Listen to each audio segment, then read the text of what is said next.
You know, it's getting scarier and scarier all the time. You know, the other day, Ed, it's not been more than a week ago, a friend of mine who has one of these recording things, you know, where when he goes out, he says into the recording, this is a recorded announcement, please leave your message when you hear the beeps. Well, the other day, he was home, and he was sitting there, and the phone rings, and he picks up the phone, and he puts it to his ear, and this guy says, hello, Fred? He says, yes. Oh, he says, oh, you're there? He says, yes, this is Fred. He says, you mean you're home, Fred? He says, yes. He says, well, I'm sorry, Fred. I wanted to talk to your recorder. And would you please put it on, please? You know, and the guy says, well, you know, hell, come on, you fellas in there. So the guy says, well, what's going on? He says, yeah. He said, well, you see, the thing is, many people can't talk to the people any longer directly. Have you ever had the feeling that you're much better on the phone than you are in person? Seriously, I know guys who just work in phone conversations, like other guys work in marble or clay or halva. You know, some guys use it as a medium. They just work in it. And they chicken out. Listen, I've known a half a dozen chicks who were absolutely fantastic on the telephone. Unbelievable on the telephone. And, you know, you know, I don't have to go any further. I mean, it's just the way it is. And so, in the end, I suppose people live their lives. You know, that kids today can buy a little toy. I guess the kids wouldn't buy it, but you can get it for kids. The FAO Schwartz people have it, and it's a telephone that the kid can sit and practice telephone conversations. Literally. You know, they used to have little plastic phones that kids play with, but it's a telephone that literally talks back to the kid. And, yeah, he can talk to the thing on the phone, and the phone talks back to him, and it goes on for hour after hour after hour, yeah. And it comes with interchangeable tapes. There's an auntie tape you can put in there, and there's an uncle tape. Oh, yes, there's a daddy tape. This is for broken homes. Very good for that. And then there's another kid tape, you know, for kids that don't have friends. They can talk to this other kid, Bobby. You know, there's one tape called Bobby, another one called Jimmy, another one called Patsy Lee for girls. And you can just talk for hours. And I think it's real training. I think this is truly constructive toy work. I mean, it prepares a kid for life. And you know what life is, you out there.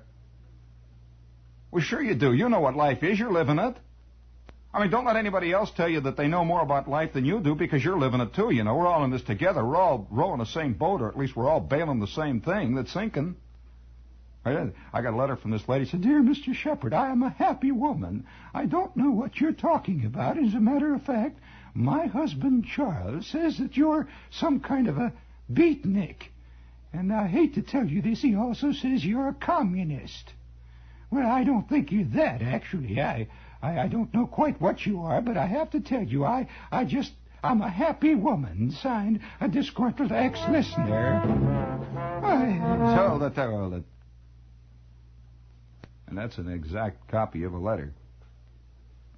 But, I suspect that most people today are involved in some kind of a spirit writing. You know, speaking of spirit writing, and it's Monday and all, you know, I'm sure of it, that most of us have something way down deep inside of us, like a little button mushroom somewhere that has this kind of an obscene face scrawled on it. But a little button mushroom growing way down in the damp humus fungus mold of our soul, you know, down there in the basement of our being, down there where the old tires are, all the dead rats and the stuff that you've thrown away that you don't quite want to throw away, so you stick it down in the basement there. And did I ever tell you about the time the guy in our neighborhood read one of these ads in, I believe it was Popular Mechanics. It said, earn big money at home, growing mushrooms in your basement. Oh, yeah, they used to say growing mushrooms in your basement was a sure step to big dough. And it says no problem at all to it. All you do is send for the grow your own mushrooms at home kit, and you'll be soon set up in the virgin territory with a door-to-door proposition that just won't stop. It's a fact.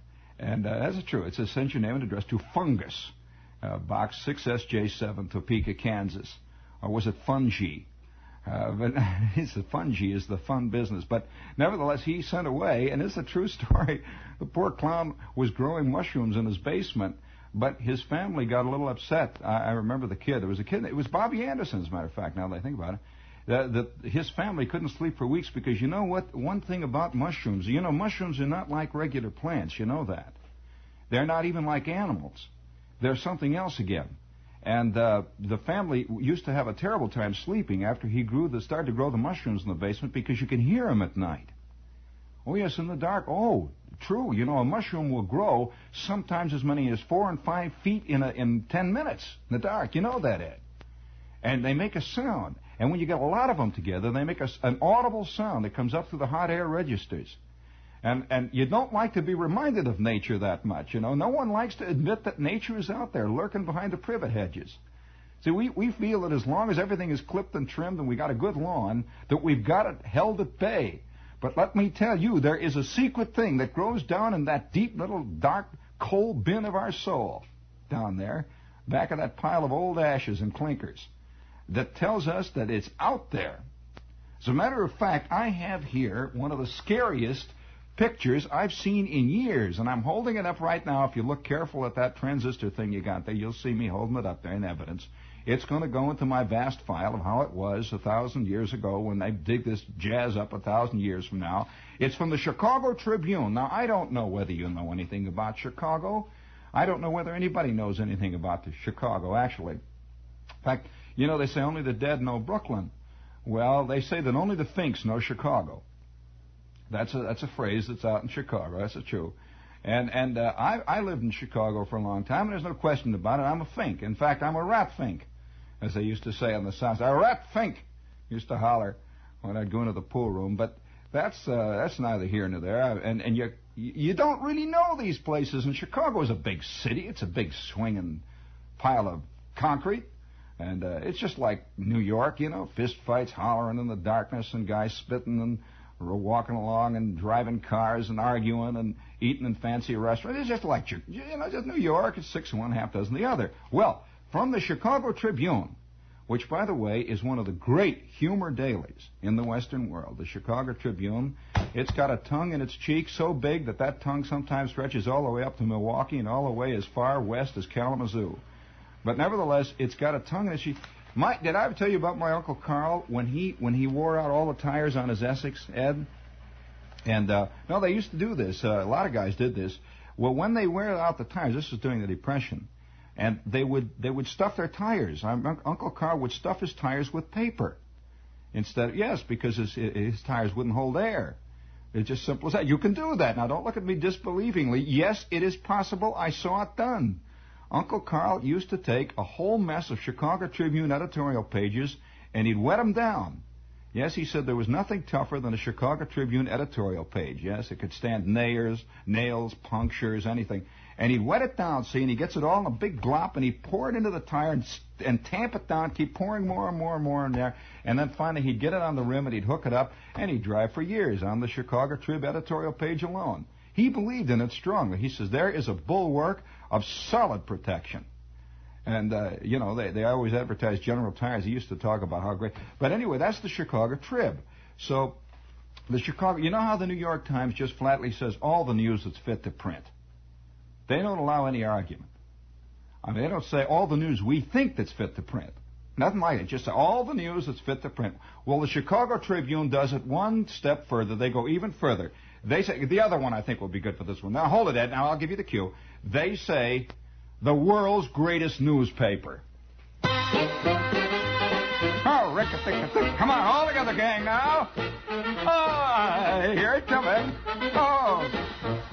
She's got eyes of blue. I never cared for eyes of blue. But she's got eyes of blue, and that's my weakness now. Rick-a-tick-a-tick-a-rooty-doo. Got dimple cheeks. I never cared for dimple cheeks. She's got dimple cheeks, and that's my weakness now. Oh my, oh my, oh my, oh gee. Oh, I should be good. I would be good, but she's got Bill and Coo. Oh, cut it out, Bill and Coo, for crying out loud. It's Monday. Life is real. Life is earnest. Boy, I'll tell you. It is. Well, anyway, from the Chicago Tribune, I want you to listen to this.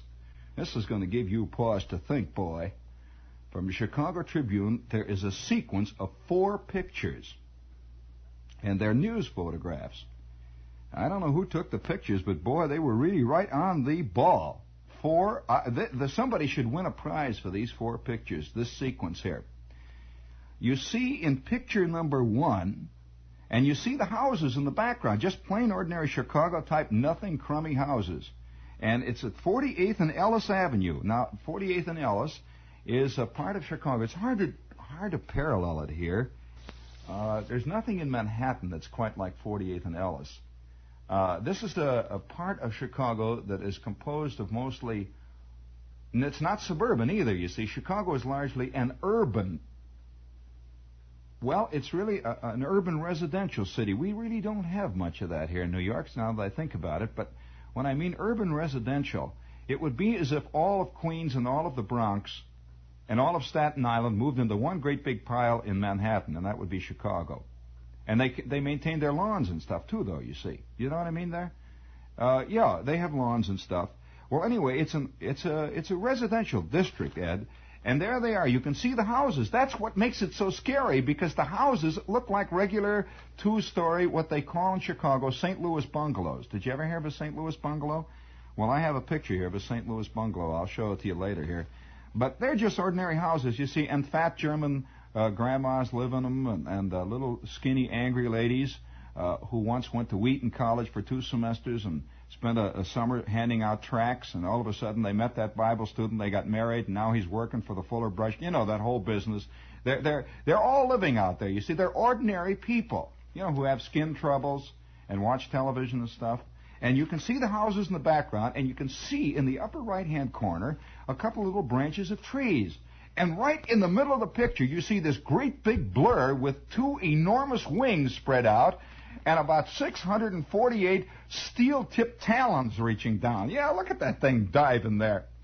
And, oh, boy. And it says here, scenes at 48th and Ellis Avenue yesterday as a golden eagle, far from its usual haunts, I should say so, I know 48th and Ellis, attacks a dog. The golden eagle has plummeted out of the sky, and there is a shot taken as he's coming down. He's coming down. He's right there, even with the houses. Somebody was really on the ball. The next scene, he's got a hold of a dog, what we used to call a rat terrier. Yeah, well, you know, it's a little sort of a short-haired terrier. He's got a hold of a dog right in the middle of the street. And what is even more ghastly about it is you see an ordinary Ford 1957 Chicago type with a dented rear fender parked in the background, just parked there. And in the foreground is an eagle hanging onto the dog. He's got these big wings. The wing spread is about, what looks like about 5 feet, doesn't it? Great big thing. And in the foreground you see a lady looking. She's standing there, and she's got a shopping bag.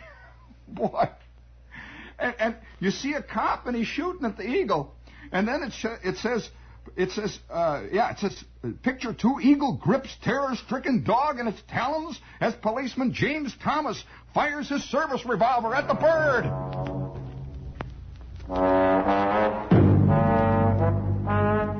Picture 3, dog's owner, Fred Goodman, attacks with broom while Thomas shoots again.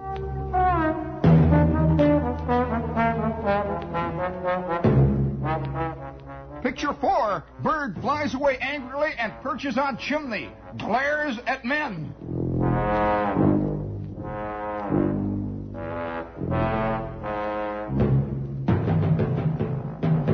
Picture 5, enormous golden eagle is struck by tranquilizer pellet. Bird shakes it off and flies off to North Woods.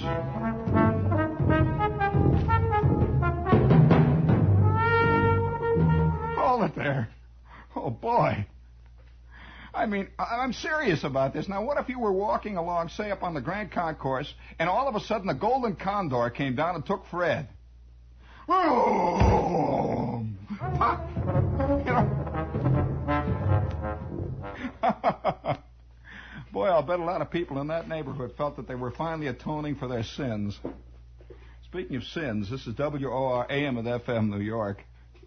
Well, let me tell you, have you ever been frightened right out of your skin because of an animal thing? A real animal thing? Now, I'm not talking about a horse kicking you or a dog biting you. I'm talking about a wild animal thing. You fool around with horses, you're going to get kicked. That's it. That's not the kid stuff we're not talking about. You fool around with dogs, one's going to grab you one day. But let me tell you, one time, it's interesting. Most of the people who live in the New York area never really get a chance to run into that wild thing that we're all secretly afraid of. We're descended from a long line of carnivores. And most of us, well, all of us really, have that secret thing in the back of our mind that there is something lurking outside of our lair. This is in all animals. It's down in all of us. It's there, and you can't get rid of it. No matter how many books you read by Dr. Peel, it's going to be there. It doesn't make any difference how many new cars you buy or how much you make and how much you pay into the Diners Club. It's still there. Doesn't make any difference. It's there, and you can't get rid of it. You cannot blot it out. Well, when you really run into this thing, you just feel like, well, it's finally happened. I knew I was going to get caught by something with big teeth.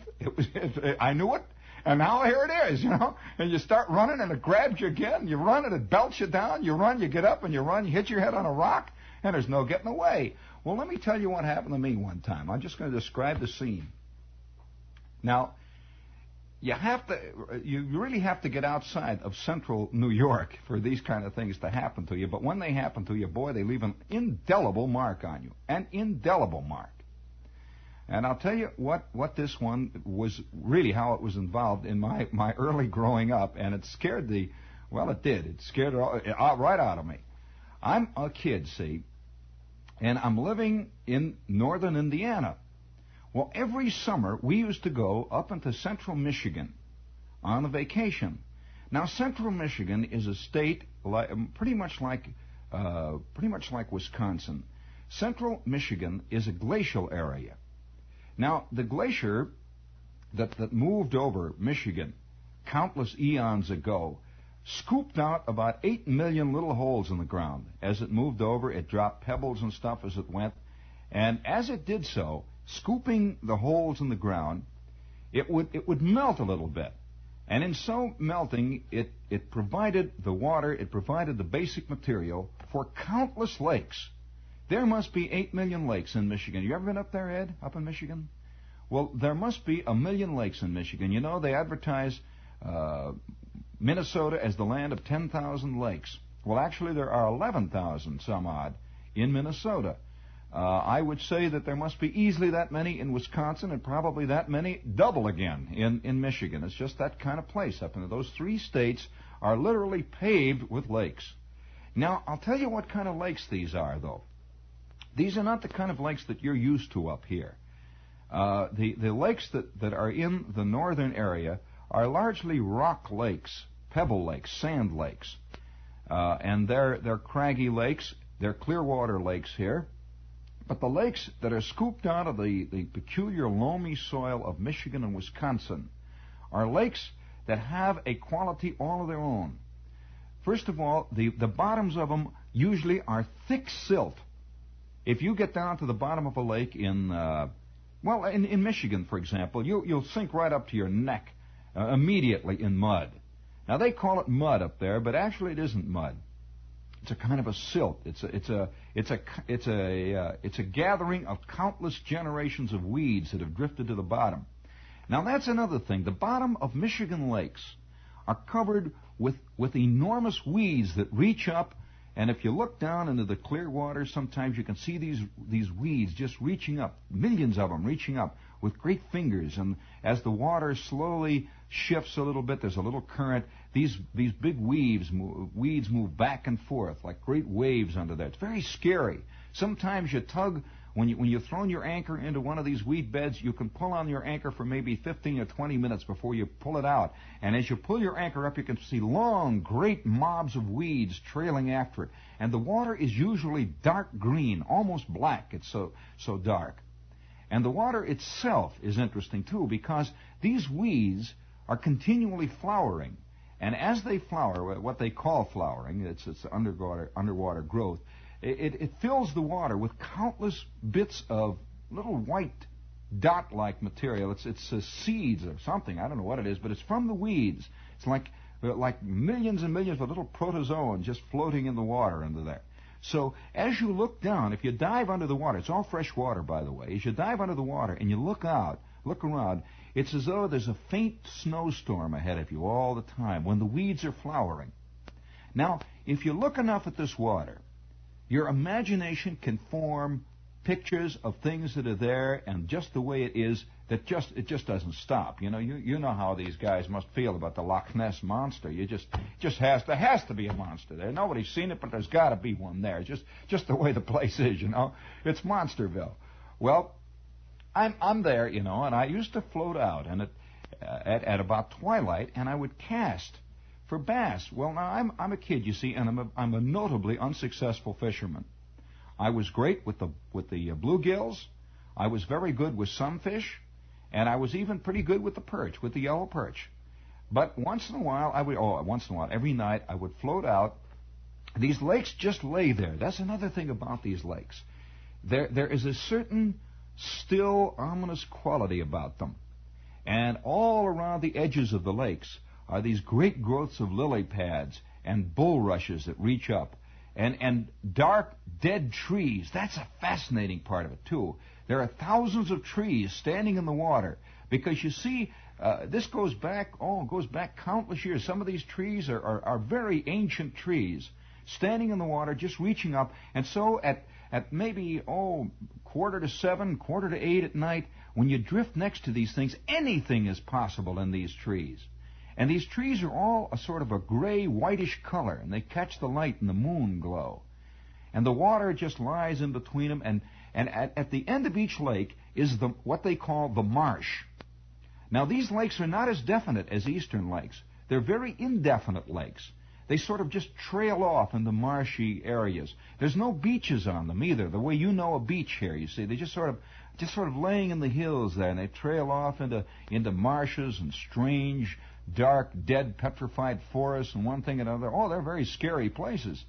And these lakes sometimes will be, some of them will be as long as 5-6 miles long. Some of them are just a mile. Some of them are just a quarter of a mile. Some of them are just a block round. But they're all definitely lakes. They're not ponds at all. There's a distinct lake quality about them. And some of them are very deep because this glacier would scoop it out way down deep and then cut up high. Glaciers are tricky affairs. So once in a while, one of these lakes will be as much as 100 to 150 feet deep. The Great Lakes themselves are the result of that same glacier. And that enormous ice sheet that dug the 5 Great Lakes out trailed off on either side. You see, that ice sheet was not really even. And so if you look on your map, you'll find that Michigan is astride one of the lakes, and Wisconsin is on the other side, and Minnesota hangs on the bottom of Lake Superior. So these are the results of the later days of the glacier when it was melting, when it was beginning to lose its weight, you see, and it wasn't scooping out the lakes the way it had, the big Great Lakes, and now it's just skipping, making little lakes all over the place. In fact, much of the state of Michigan, and certainly a lot of the northern Indiana where I lived, had been underwater. When we would walk around on the ground where we were, when the kids would dig up caves, for example, we would continually dig up shells. We would dig up all kinds of seashells and stuff because where we lived had been underwater at one time. Much of northern Indiana had. So it was a sandy, loamy, peculiar, spooky countryside. And they grew great grapes in that area because the sand and the soil was mixed in such a way that it was great grape country. Have you heard of the grapes of Michigan? Oh, yeah, it's a big deal. They grow the big purple grapes. They don't grow wine grapes. They grow another kind of grape. And it's the kind of grape that they make grape jelly out of and preserves and so on. So this is the kind of country. Can you see it now? Over every hill, when you drive in Michigan, there's a lake. And as you drive along all the little gravel roads, there's a little sign that'll say Clear Lake. Just a little handmade sign, Clear Lake, that way. Or else it'll say Rifle Lake. Or it'll say Minnewaska Lake. Or Lake Dowagiac. Hundreds of them have Indian names, and many of them are just not even named at all. They're just there, the lake, that's all. And some of them have nobody living on them. Maybe there's one old farm there, and there's a lake hanging down there somewhere. And all of them are rimmed by these ancient farms. So one day, and it's funny, when you live in an area like that, or at least spend any time there, you always feel that there's something terrible out there. something. You don't know what it is. It's something out there. And I guess we're all afraid of water, dark water, deep water. We're all afraid of the weeds. Every one of us. There isn't one of us that isn't afraid of the weeds. You know that. And so I'm out there one night. It's about 7 or 8 o'clock, and it's just getting dark. And I have my split bamboo rod. I'm about 10 years old, and I'm floating in this wooden rowboat, and I'm floating in among the trees. These great big old trees that are hanging up over me. Now, these trees did not have branches or anything like that atop of them. They were just maybe 15 feet. They'd stick out of the water. Dark, gnarled, gray shapes. That's all they were. Just there. And as I'd row once in a while, I'd bump into one. You'd feel it scrape on the bottom. And then you float. And the water is dark, and you can see the weeds once in a while waving there, and a few lily pads. So I'm casting for bass. Now, this was a good bass lake, and once in a while I would catch a bass, but I was a terrible fisherman. I was just a kid, and when my plug hit the water, it was like a doorknob landing from 4 stories up. That kind of... Well, even the nuttiest bass is not going to be fooled by this much. And once in a while I'd get and even among bass, there are the smart ones and there are the dumb ones. And once in a while I'd get a dumb one. And usually it was an adolescent bass, the kind about 9 inches long, that would come along bugged, and the old man is told, lay off that. Well, that's a doorknob. For crying out loud, there's some kid flopping around up there, and then bang, that bass would hit, and I'd get him, you see. Throw him back in. Well, one night I'm out there, and I'm just throwing this thing out the ways, and I had this terrible $2 reel. I had backlashes. Let me tell you, do you know that reel is still in my closet back home, where my mother lives? And the reason it's in that closet is because I have promised myself every year that I'm going to untangle the final backlash that I got. I got a backlash, believe me, that weighs over 4.5 pounds. That backlash, and it makes the Gordian knot look like a granny knot. I'm serious. That backlash, I'll never forget the night that happened, but any of you fishermen, you know exactly what I'm talking. I was fishing one night, and I laid it out there, and the plug was about 20 feet in the air and going out when all of a sudden, it stopped. The reel kept going, and I just saw this big thing growing. It was like a fungus growing in my hand, this backlash. Well, I gave up. That's when I quit fishing. So sometime when I retire, some guys are going to retire to write a book. Other guys are going to write a play. Some guys are going to become sculptors. I'm going to retire and untangle the knot. I figure it'll take me about 9 or 10 years of good hard work. But I'm looking forward to it, too. It's very restful. Well, anyway, this night, see, I'm casting with my $2 reel and this rotten rod that I had that had the loose ferrules and everything on it, and I'm floating along there in my boat. And I know I'm about an hour past when I should be out, And I can see the cottages all around the lake are kind of lit up, and you can hear the radios playing, and you can smell the kerosene lamps. They use kerosene lamps in those cottages, yeah, because they didn't have electricity. They didn't allow electricity on the lake. And so you could smell the kerosene all the way out in the middle of the lake, kerosene lamps burning, and you can hear the people talking. Well, I'm floating there, and I'm casting.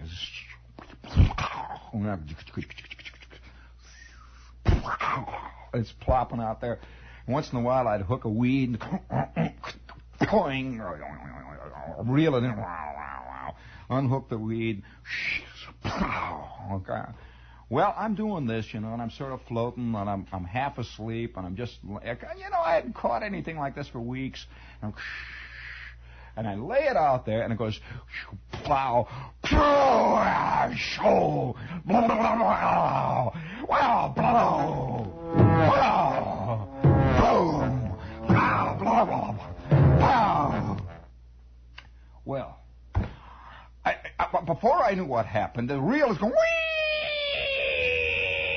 and I lay my thumb on that thing, and I am scared to death, and I stop it, and I burn my thumb, and it goes, I throw my back into it, and I lean back into it, and pow! Whatever it is clearing water. Boom! Pow! Well, I'll tell you, whatever it was, that thing must have gone. I couldn't see anything in the darkness, and that's what scared me. It just went blow, And I'm leaning back on this thing, and I'm playing it. I figure I got the biggest bass in the lake on there, and I've got this fantastic fish. Well, I'm playing it, and it's all the dreams that any fisherman has ever had come true. This thing is not coming in an inch. It's going out. And I've got my little cheapy 50-cent line on there, my 400-pound test line, that stuff that looks like clothesline, it's paying out, and my reel is getting empty, and I keep leaning back. Oh! And then suddenly she comes in at me. You know what they do? They start rushing the boat. Everything rushes the boat in the end, And this thing comes reeling. I'm reeling this thing in as fast as I can. The line is slack, and suddenly it goes under the boat. My rod bends over double, and it's under the boat, and I hear something hit the bottom of the boat. Oh, boy. This time he's heading for open water. Pow! And he gets out, I'd say, he must have been about 150 feet out in that dark water, and it's getting dark. It's getting darker than the ace of spades now, and it is black out there, and the water is black, and he clears water again. Sploosh! And I'm sitting there, and the boat, I'm trying to row it out of these crummy logs, I'm trying to get out, and I'm pushing away, and finally I get out in open water, and this thing keeps going. He heads back to the logs again. Back and forth we go. I'm going to tell you the truth. We went back and forth. It must have been 3/4 of an hour. One of the wildest things that ever happened to me in my life. And by the time this thing is beginning to get closer to the boat, I'm getting scared. Literally getting scared. By now, it is a big, dark thing out in that blackness. That's all it is. It ain't a fish anymore. And he just keeps going, wow, wow. Once in a while, I hear something hit the water, and down he goes. He'd sound then. And so I'm sitting there. One time, this thing sounded and just sat. He must have sat for about 5 minutes. And I figure it's hooked on the bottom, because all the time you're getting logs. So I roll over the line. And my line is just as taut as a piece of barbed wire. And I've got that old pole bent over, and I keep wiggling up and down. And suddenly this thing starts heading out again. Woo! And boy, my poor little old reel is smoking, and I am scared to death. And there's nobody around. There isn't a boat. There is nothing around for miles. And there I am. I can see those houses, and I'm out there fighting this monster. And I'm getting scared, and boom, pow! Pow! He hits twice against the side of the boat. That sound I'll never forget. You can't see anything. You just boom. This heavy, solid thing hitting up against the boat. Well, finally, after about 45 minutes, it's kind of slowing up. And it's a heavy drag, but it's still struggling. Well, I reaches down, I takes my line, I've got it right up next to the boat. Remember, I'm a kid of about 10 years old. I reach down, and I have this swivel.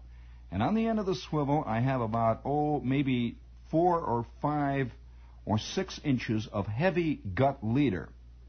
And at the end of the gut leader, I had another swivel.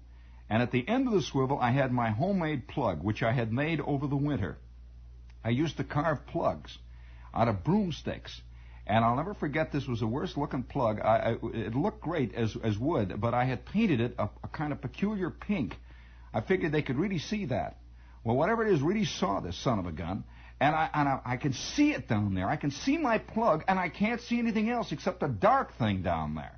But I can see the plug moving, just moving ever so slightly down there in the darkness, maybe 6 or 7 inches below the surface of the water.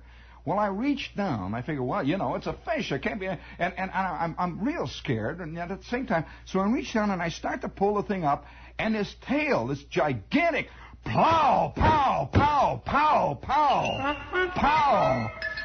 Oh. Well, he smashes that water about 4 or 5 times, and I pay out a little of the line, and I sit there. I don't know what to do. Well, finally, I figure, the best thing to do is to edge out to clear water, get out of these logs, because I've gotten back into the logs, and I'm among the weeds and stuff, so that's really trouble.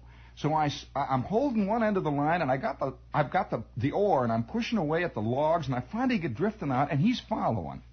And now I'm about maybe 15 or 20 feet from the nearest log, and I reach down, and this is the only thing you can do when you don't have a gaff or anything. You know, a gaff to me was a thing you only read about in sporting goods magazines, you know, and in Field and Stream. Guys using gaffs and landing nets, you know, these are big timers. I'm a kid. I'm fishing for sunfish. I'm a gaff. You don't gaff a perch 4.5 inches long, you know. So I'm reaching down, and I grab that line, and heavy, boy, I'll tell you. I just went whoop like that into the boat. And it went blah, blah, blah, blah, blah, blah, blah, pow, pow, pow, pow, pow, pow, pow, pow, pow, pow. And he's down there under the next seat, and he is banging away. He is just banging and banging and banging and banging away. Well, I figure I have landed the biggest bass in the lake. Well, I had this tackle box. Now, remember, I'm a good Cub Scout. And one of the things that all guys have in the tackle box, Ed, if you remember, was this little Bakelite waterproof matchbox. You know, that little tubular kind with the thing that screws on. That's one of the first things that a Boy Scout kid gets for a Christmas gift. And you know, how many times can he use a waterproof matchbox?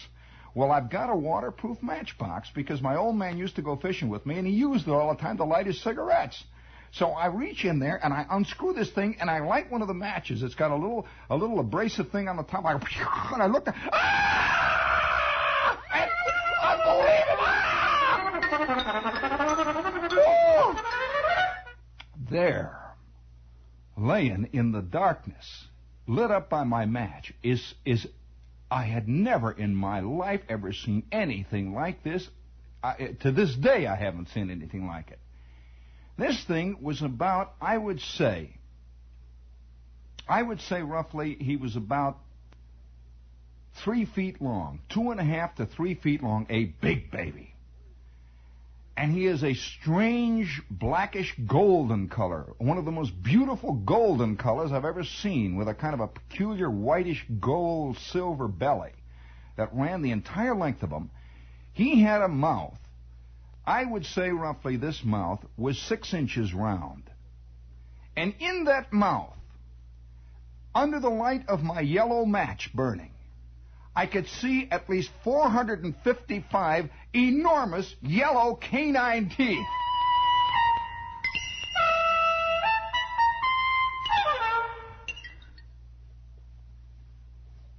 And his mouth is just working. He's laying there, and he has this huge eye just looking up, a kind of yellow, golden, red eye. And that eye was about the size of a quarter. And down at the end is a strange square tail, the likes of which I've never seen before. Well, I retreat to the under end of the boat, and I just hang there. The light is out, the match is burned out, and I'm in darkness again. I have landed the monster that I have always been afraid is at the bottom of every lake. And he's laying down there, making a kind of a peculiar clicking, hissing sound. And once in a while his tail goes blump, blump. Well, blump, blump. And I am starting to cry. I'm getting that terrible scared sound, and I'm afraid to go down at the end of the boat where the oar is.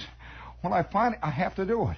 Well, I get down there, and he's laying about 3.5 feet, maybe 4 feet away from where I'm rowing. And once in a while, I go, boom, and I'm rowing. I'm rowing through the darkness. Boom, he goes. And I'm afraid to touch the line. I'm afraid to do anything. He's just laying there. Boom. And I'm rowing. Well, I row, and I row, and I row. And about every third or fourth stroke, boom. Oh, wow. The old oar locks are going, clunk, clunk. Well, I'm about 75 feet off of our dock, and the lake is as black as the inside of my baseball cap. You know, you can't see the docks, you can't see anything, and I see all those yellow houses up there, and I start hollering, hey, Dad, hey, Mom, hey, help, hey, Mom, hey, Randy. I'm hollering for everybody, and about 25 people start pouring out. Well, I can see flashlights and stuff. Well, I come rowing up to one of the docks, and I say, I caught a funny thing. It's a terrible thing. And all the guys come rushing down into the rowboat, and I jump up on the dock, and they've got the lights and those great big Coleman lamps, and they're looking down, and some guy says, "Oh, for God's sakes!" And they're all looking down. "Hey, Ernie, for God's sakes, look at that, will you?" And they're looking down. There's about 9 old-time fishermen. One of them's just the biggest one I ever saw. "Get the 22, Emily! Get the 22!" Well, Emily goes running up to get the 22. And I can see all the fishermen are pouring out of the darkness, and there's about 45 of them down in the docks. I said, "Look at that. Look at that. Get the 22. Well, they get the 22. And I hear that like that.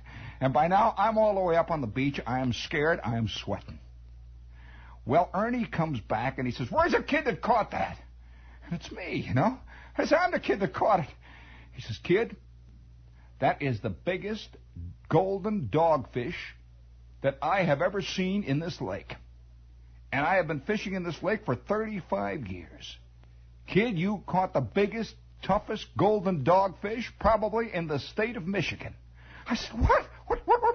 What kind of... It's a fish?" I figured it was an evil spirit, it's a fish. I automatically felt better because, it's a fish. I know about fish. I said, what kind of a fish? He says, "Son, that was a golden dogfish." "Do you know what a golden dogfish is, kid?" I said, "It's terrible." He said, "You're right. You're damn right it's terrible. Let me tell you, kid, a golden dogfish will eat a full-grown mallard duck on the wing. And it has been reputed that a golden dogfish will eat a full-grown kid on the wing, provided he's hungry enough and provided he's got a bad tooth. Son, you have caught a golden dogfish, and I suspect you can get yourself a big fat bounty if you care to. In fact, if you'd like to have those teeth mounted on your watch chain, I'll do it for you. Kid, you caught the biggest golden dogfish in the state of Michigan." The biggest one, huh? Yeah, well, that's my plug, I was out there fishing. I figured I was going out after dogfish, Out there fishing. I said, "Well, kid, you really done it." Well, I want to tell you, I did not sleep for 3 straight nights. And as a matter of fact, I'd say once every 6 or 7 months, I have a fleeting vision in the darkness of the night of maybe 455 dark yellow, long, golden canine teeth at the bottom of an endless well.